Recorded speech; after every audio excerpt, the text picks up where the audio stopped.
عشان خاطر دي بس يا جماعه الهزه الخفيفه قوي دي اللي ممكن تكون مش باينه لك في الكاميرا. احنا ظبطنا هنا الدايركشن، طلعنا النتيجه 100%. اللي زي دي اهي، دي كده نتيجه الطباعه اهي. اوكي ماشي، دي 100 ودي 60 سم. اوكي تمام. دي واحد هيد اكس دي 600 تمام. دي 2 هيد،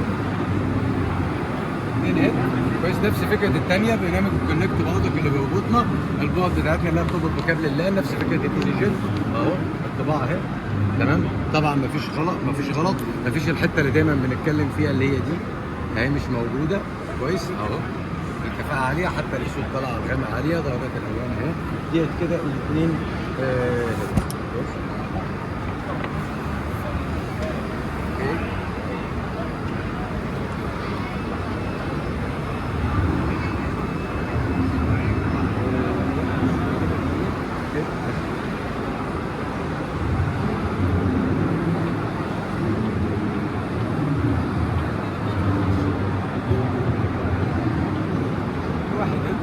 نفس البعد ونفس الشغل بتاعنا ونفس الكفاءه وبعضك اهو.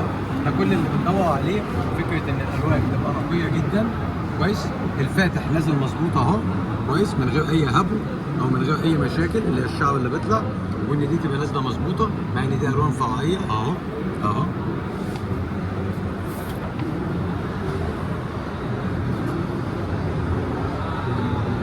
دي كده فكره الماكينه يا جماعه. نتكلم بقى على الاوبشن، يبقى في واحد هيد، في 2 هيد، في مراوح بسخان، في مراوح بفان.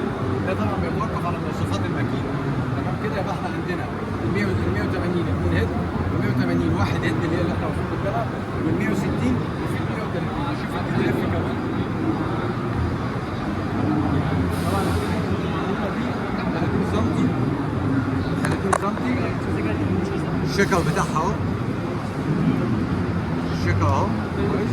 الماكينه 30 سم اهي، الثانيه مش شغاله فاحنا حاطينها شغاله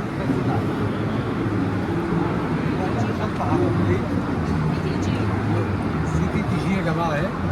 ده الكلام طبعا احنا ما احتكناش بالمكن ده، بس مستبعده ان احنا نجيب دي، انما التي دي اف موجود ان شاء الله. نشوف بقى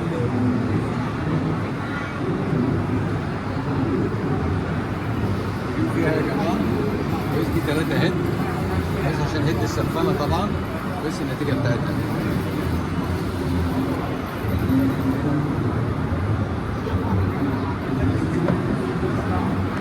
كده. احنا شرحنا يا جماعه كل المكن اللي موجود، باذن الله يكون لنا تعاون ان شاء الله على الماكينه. العرض ده اللي هي 160 والعرض 180، واحد هيد واثنين هيد، سواء من 160 او 180. ثانك يو.